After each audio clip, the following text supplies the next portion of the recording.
राघव जो भी काम करता, कभी लोहार का, कभी कुम्हार का, तो कभी लकड़हारे का, पर किस्मत जैसे उसकी दुश्मन बन चुकी थी। राघव हाथ जोड़कर बोलता है, मालिक, मुझे आपके खेत में काम मिल जाएगा क्या? ठीक है, आज के दिन देख लेता हूँ, काम ठीक से करना। मालिक, काम हो गया, अब मेरी मजदूरी चाहिए। अबे जा पनौती, तू तो वही पनौती है, आज तो बैलों ने भी काम बंद कर दिया। लगता है तेरी पनौती मुझे भी लग गई है। चल जा यहाँ से, अपना मुंह मत दिखाना। वो हर जगह यही सुनता। पनौती मेहनत उसकी थी, पर हमेशा ठुकराया गया। गांव में ऐसा कोई नहीं था जो राघव का मजाक न उड़ाता हो। अरे ओ राघव, तू फिर सुबह सुबह मेरे सामने आ गया। क्या हुआ भैया, क्या हुआ?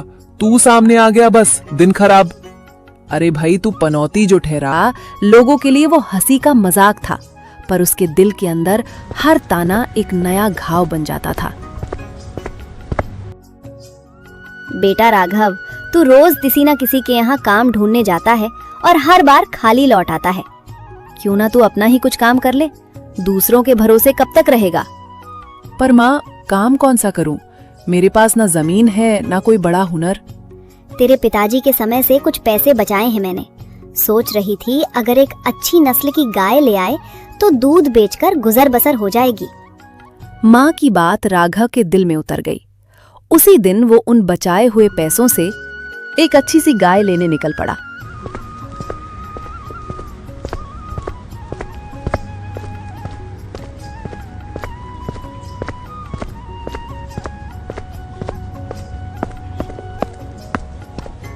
बस यही ठीक रहेगी माँ के लिए।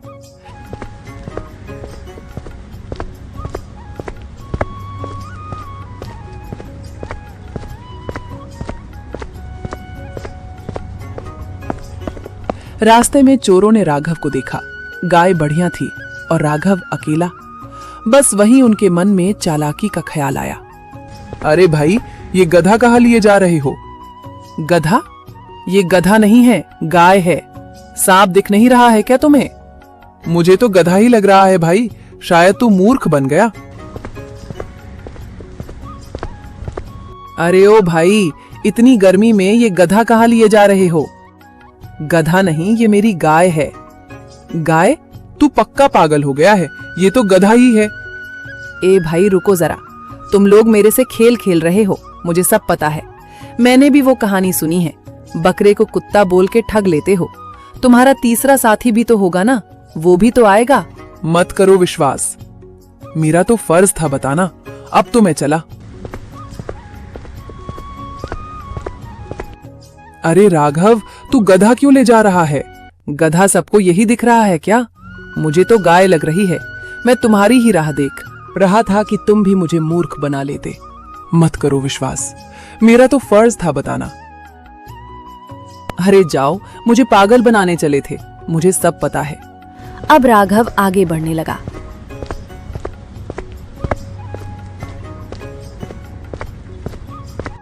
राघव जैसे ही आगे बढ़ता है, रास्ते में एक बाबा दिखते हैं। प्रणाम बाबा, अब आप ही बताइए, मैं क्या लेकर जा रहा हूँ? इसमें पूछने की क्या बात है, ये तो गधा है। मगर बाबा, मुझे तो गाय लग रही है। अरे नहीं नहीं, सुना है उस व्यापारी ने कई लोगों को ठगा है, गाय के नाम पर गधा दे देता है। शायद तुम्हें भी मूर्ख बनाया गया। सच में बाबा, शायद आप सही कह रहे हैं। वैसे भी कई दिनों से काम नहीं मिल रहा, तो हो सकता है मेरा दिमाग ठीक नहीं चल रहा होगा। ऐसा करो, ये गधा मुझे दे दो। आश्रम में अनाज ढोने के लिए मुझे गधे की जरूरत भी थी। तुम मुझे ही 1 स्वर्ण मुद्रा में दे दो, वरना तुमसे कोई नहीं खरीदेगा। ले जाइए बाबा, 20 स्वर्ण मुद्राओं में लिया था, अब ये 1 में ही सही। इसी बहाने आपकी सेवा तो हो जाएगी। और इस तरह भोला राघव अपनी गाय भी गवा बैठा, क्योंकि वो बाबा कोई और नहीं बल्कि उन चोरों का सरदार था जो बाबा का भेष बना कर आया था।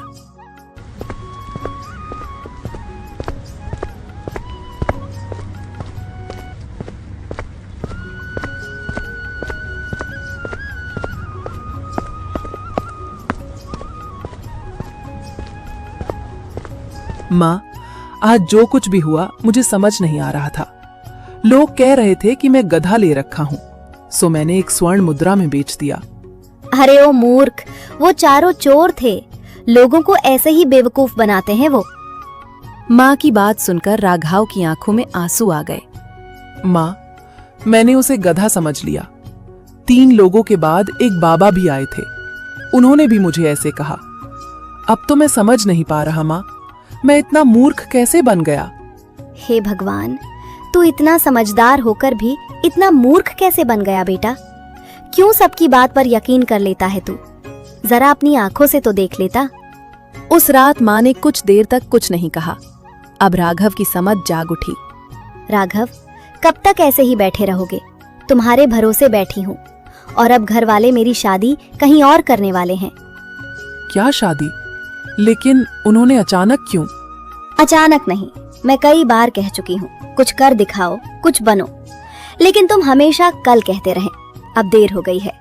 लड़के वाले आ चुके हैं, उन्हें मैं पसंद आ गई हूँ। अनिता, मेरी बात सुनो, मैं मेहनत कर रहा हूँ, बस किस्मत साथ नहीं दे रही है। कल ही तो धोखा हुआ है, जो गाय लाई थी वो भी चली गई। यही तो बात है राघव, हर बार तुम्हारे साथ कुछ न कुछ हो जाता है।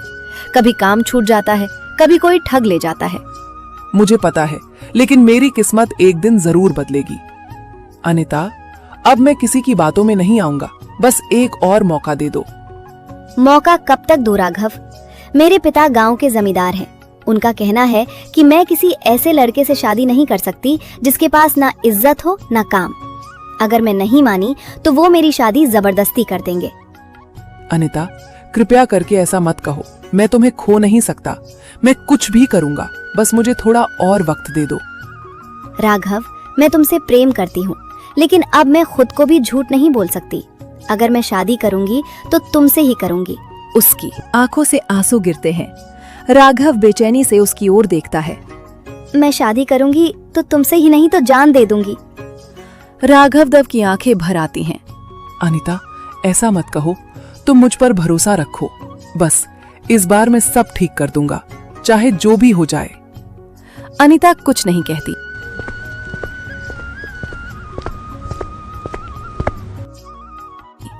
उस दिन अनिता चली गई, पर उसके शब्द राघव के दिल में गूंजते रहे। मैं शादी करूंगी तो तुमसे ही नहीं तो जान दे दूंगी।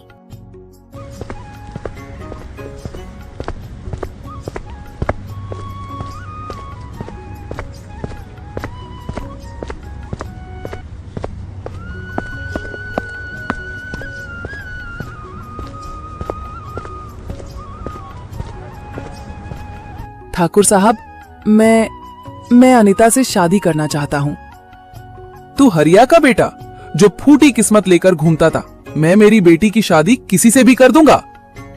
ठाकुर साहब, मैं जानता हूँ हमारी हालत ठीक नहीं है, पर मैं अनिता से सच्चा प्रेम करता हूँ। मेहनत बेटा, मेहनत तो हर कोई करता है। फर्क ये है, कुछ लोग किस्मत बदल देते हैं और कुछ लोग बस दूसरों के पैरों पर रगड़ खाते रहते हैं। तुम्हारे जैसे लोगों से मैं अपनी बेटी का विवाह थोड़ी कर सकता हूँ। जमींदार साहब, मुझे एक मौका दे दीजिए, मैं दिखा दूंगा कि मैं कितना बदल सकता हूँ। अच्छा, मौका ठीक है।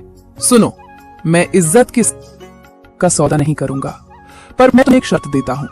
अगर तुम 1 महीने में मुझसे ज्यादा अमीर बन गए तो हाँ, अनिता तुम्हारी ही होगी। 1 महीने में इतना अमीर, तरकीब आसान है। दिखा देना कि तुम्हारे पास मेरे बराबर या उससे अधिक संपत्ति है। बस तुम्हें 1 महीने का समय मिल रहा है। तारीख आज से गिनी जाएगी। अगर तुम हार गए तो तुम अनिता को भूल जाना और गांव में कभी अपना मुंह मत दिखाना। समझ में आई बात? ठीक है, 1 महीने में मैं करके दिखाऊंगा।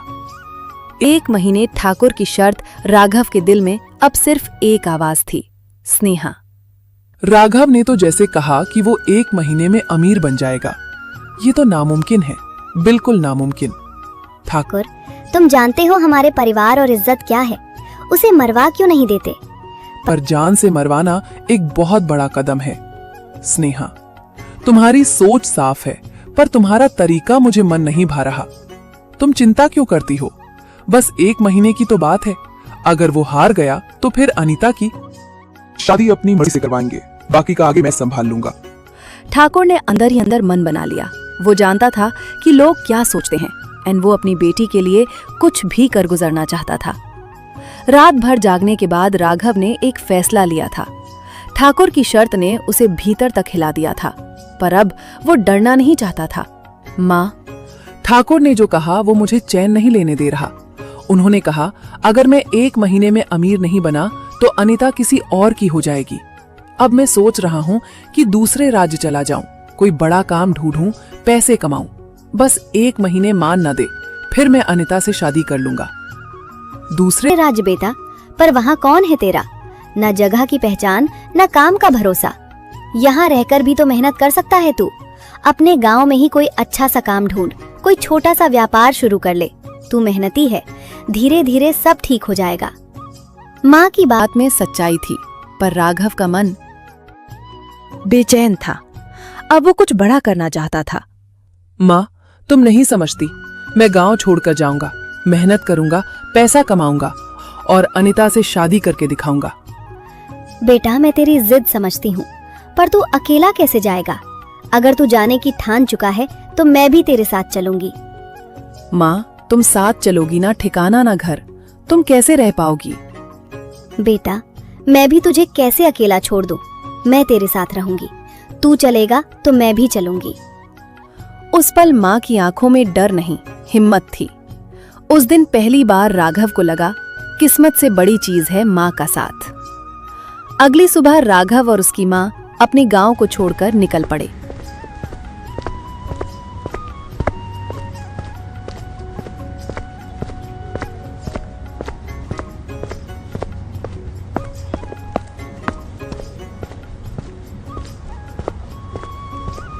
पीछे रह गए थे बस कुछ यादें और आगे था एक अनजान सफर।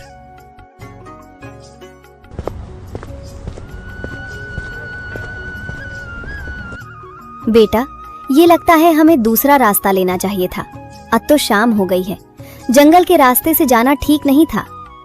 माँ, यही तो एक छोटा रास्ता था। अगर दूसरा लेते तो हम 2 दिन में वहां पहुंचते। चिंता मत करो, थोड़ी ही दूर और है। बेटा, अंधेरा घिराया है, अब कहाँ रुकेंगे? ये जंगल बड़ा सूना लग रहा है। अरे माँ, उधर देखो, सामने एक झोपड़ी दिखाई दे रही है। चलो वहीं थोड़ी देर आराम कर लेते हैं। नहीं बेटा, पता नहीं वो किसकी झोपड़ी होगी। रात में किसी और की जगह पर ठहरना ठीक नहीं लगता। माँ, किसी की भी हो, हमें थोड़ी ही देर का शरण चाहिए। देखो, ठंडी हवा भी चल रही है। तू थक भी गई होगी माँ। चलो बस कुछ देर और रुकते हैं, फिर सुबह होने से पहले निकल जाएंगे। थकी माँ ने कुछ नहीं कहा, बस बेटे आंखों में भरोसा देखा और दोनों उस अंधेरे जंगल में उस अनजान झोपड़ी की ओर बढ़ चले।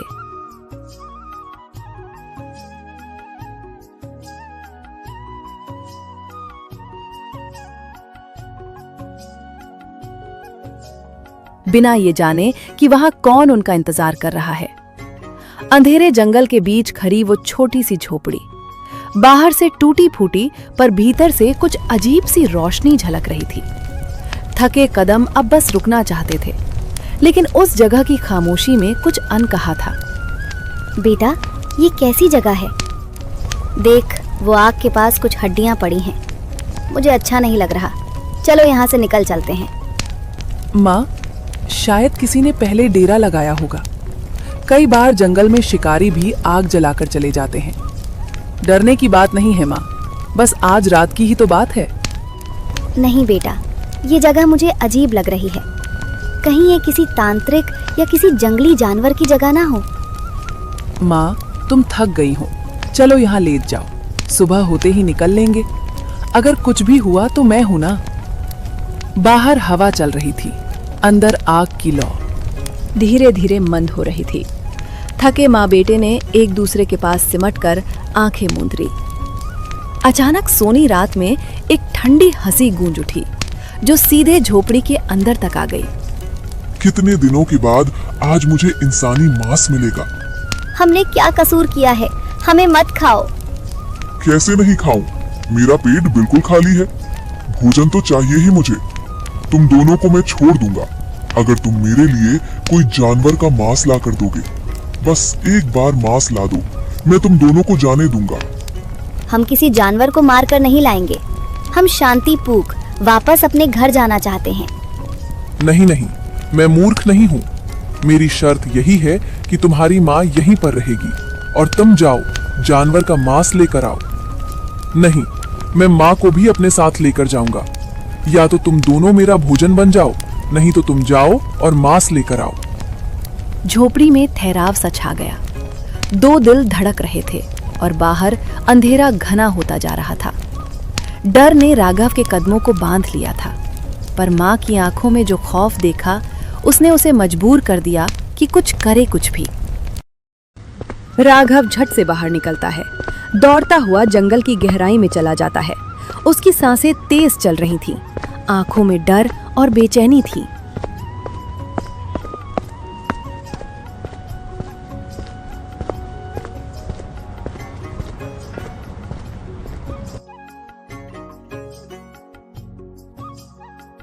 माँ को बचाना है, किसी तरह उस राक्षस को मांस देना ही क्यों होगा, बस किसी तरह।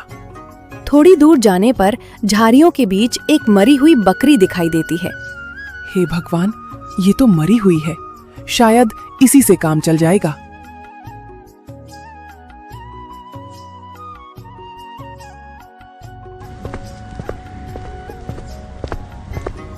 राघव उस मरी बकरी को खींचकर झोपड़ी की ओर लौटता है।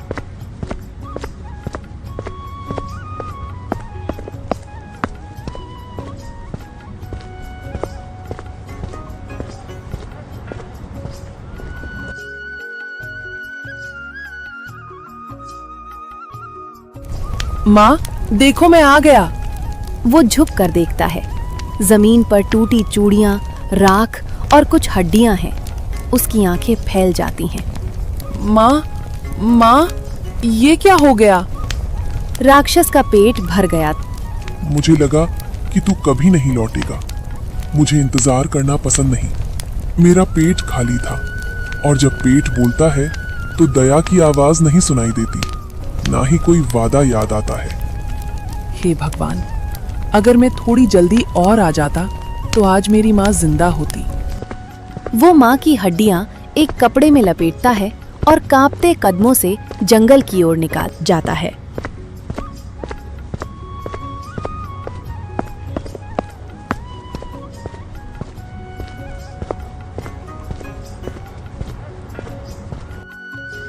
उस रात राघव ने सिर्फ अपनी माँ नहीं खोई, उसने अपना भरोसा, अपनी मासूमियत और अपनी दुनिया भी खो दी।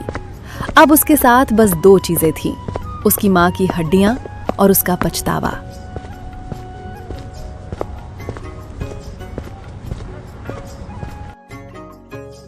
रात की बड़ी ठंडी हवा के साथ राघव अपनी माँ की हड्डियां थैले में लिए हर कदम पर अपने अपराध और पछतावे को दोहरा रहा था।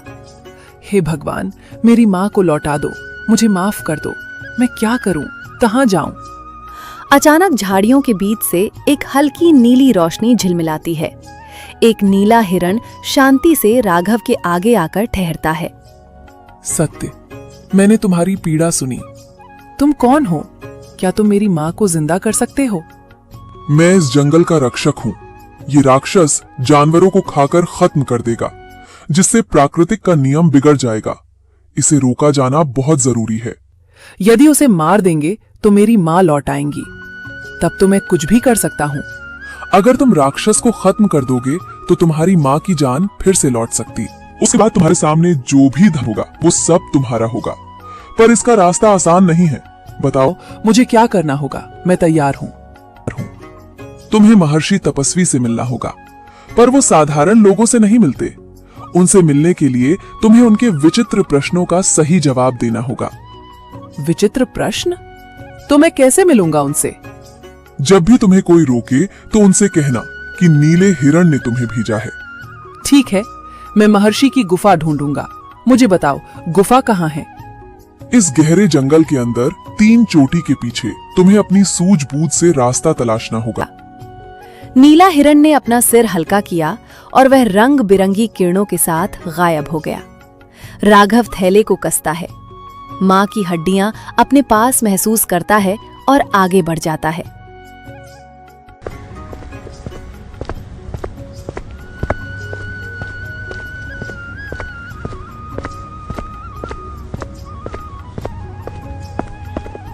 राघव घने जंगल के बीच पत्थरों से ढकी एक पुरानी गुफा के सामने पहुंचा।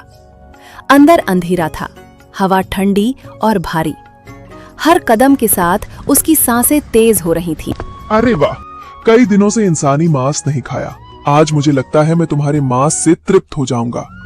मुझे मत खाना, मुझे महर्षि तपस्वी से मिलना है। क्या महर्षि ने भेजा है? मुझे नील हिरन ने भेजा है।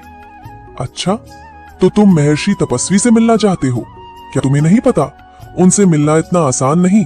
बहुत कम ही लोग उनसे मिल पाते हैं।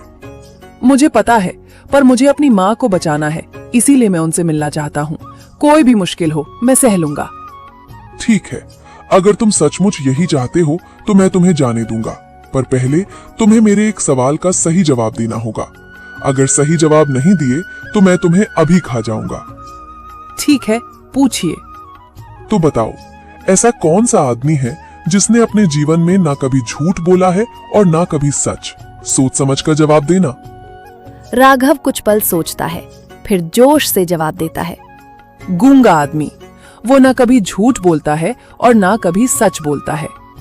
बहुत बढ़िया, सही जवाब। अब तुम अंदर जा सकते हो। शेर ने रास्ता खोदा खोल दिया और राघव के दिल में नई उम्मीद जगी। अब अगला पड़ाव महर्षि तपस्वी की गुफा थी। राघव भीतर गया। वहां का हर कोना मौन और गंभीर था। सबसे आगे एक पुरुष ध्यान मग्न था, मानो समय भी वहीं थम गया हो। प्रणाम बाबा, आंखें खोलिए, मैं बहुत परेशानी में हूँ। महर्षि धीरे से आंखें खोलते हैं। उनकी निगाह गहरी पर शांत है। बताओ, क्यों आए हो यहाँ? हम तो ध्यान मुद्रा में रहते हैं। बाबा, मेरी माँ की जान चली गई है। एक राक्षस ने सब बिगाड़ दिया। मुझे मदद चाहिए। मुझे उस राक्षस को खत्म करना ही होगा और माँ को मुझे वापस पाना है। यहाँ पर आना किसी के भी बस की बात नहीं है, पर तुम विचित्र प्रश्नों की परीक्षा देकर आए हो, इसलिए हम तुम्हारी सहायता पर विचार करेंगे। बताओ, क्या कर सकते हैं हम तुम्हारे लिए? बाबा, मैं अपनी माँ को दो महर्षि के चेहरे पर करुणा और कठोरता दोनों झलकते हैं। वे धीमे से सिर हिलाते हैं। ठीक है, पर ध्यान रहे, तुम्हें मेरे 3 प्रश्नों का सही उत्तर देना होगा। यदि तुम सही उत्तर दे दोगे तो तुम्हारी माँ जीवित हो सकेंगी और राक्षस का विनाश भी संभव होगा। केशव फुर्त। ठीक है बाबा, मैं आपके 3 प्रश्नों के सही उत्तर देने की पूरी कोशिश करूंगा। याद रखो, अगर कोई भी उत्तर गलत निकला तो मैं तुम्हारी मदद नहीं करूंगा। गुफा में एक सन्नाटा छा गया। राघव की सांसें तेज थीं। पहला प्रश्न, जो दिखता नहीं है वही सबसे सच्चा क्यों होता है? राघव कुछ पल सोचता है, फिर आत्मविश्वास से उत्तर देता है। जो दिखता है वो मिट जाता है, पर प्रेम, विश्वास और आत्मा अमर है। सत्य आंखों से नहीं, भीतर की शांति से महसूस होता है। दूसरा प्रश्न, जिस चीज को खोने से डर लगता है, क्या वो सच में तुम्हारी है? जो अपना सच में होता है उसे खोने का डर नहीं होता। जहां मोह है वहीं भय है, जहां प्रेम है वहां विश्वास है। अति उत्तम। अब तीसरा प्रश्न, सुख की तलाश करने वाला हमेशा दुखी क्यों रहता है? सुख खोजने से नहीं, समझने से। जो है उसे स्वीकार कर लो, वही सच्चा सुख है। महर्षि कुछ समय के लिए चुप रहते हैं, फिर मुस्कान उभरती है। तुम्हारी बुद्धि के कारण तुम योग्य हो गए हो। ये लो अमृत कलश। इस अमृत को राक्षस के ऊपर डाल देना और कुछ बूंदे अपनी माँ की हड्डियों पर। इसी से राक्षस का प्रभाव खत्म होगा और तुम्हारी माँ का जीवन संभवती लौटेगा। पर याद रखो, ये रास्ता सरल नहीं है। सावधानी और बुद्धि से काम लेना होगा। धन्यवाद बाबा। इनमें राघव के हाथ में माँ की हड्डियां और अमृत कलश था। आगे की राह मुश्किलें भरपूर थीं, पर अब उसके सामने एक स्पष्ट कदम था, राक्षस का सामना और माँ को वापस लाना।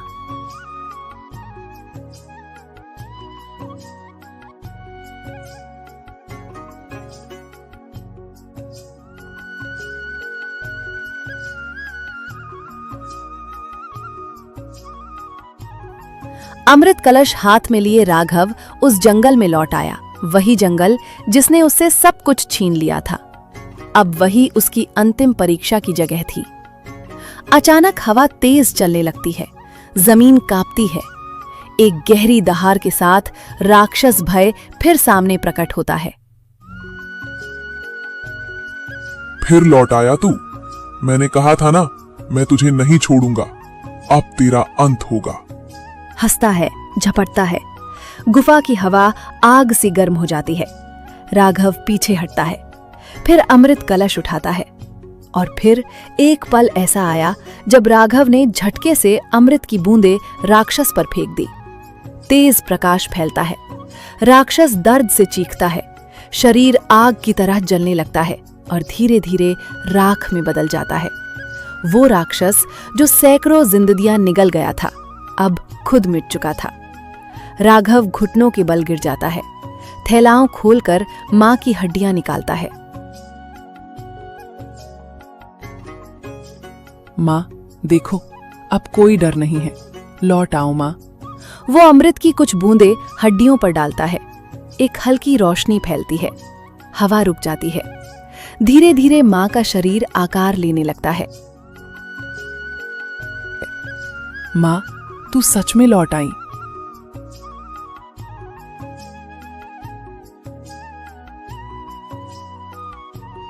मृत्यु हार चुकी थी। मां का स्नेह और बेटे का प्रेम जीत गया था।